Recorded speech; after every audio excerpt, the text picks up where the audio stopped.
Hi and welcome. So I have a 2016 Model X and I had an issue with this sliding center console door here not actually opening fully. I didn't understand why. I was pretty sure that I didn't drop anything inside here that blocked it, and I also looked inside there after removing the center console plate here, that there was nothing blocking inside there as well. So I didn't understand what was happening, so I decided to remove this box or this compartment which is here.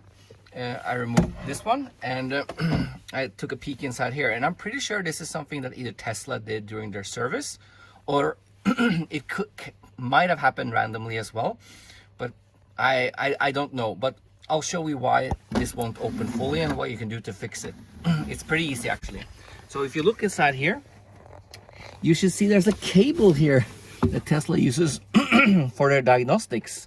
So if this cable here falls down here, you won't be able to open the center console. You see there, it gets blocked. So you need to go in here and you need to take that cable and you need to push it and hide it somewhere up here. I'm pretty sure that this was the reason why it didn't work, and I'm not sure actually where to put this cable. I'm just gonna like put it here because, you know, it might not have been Tesla service. It might just have been accidental, that it's after a while it just falls down. So I'll just gonna put it behind here, as you see. So hopefully it will stay in place. And if you look here now, we can see that it stays open. Perfect.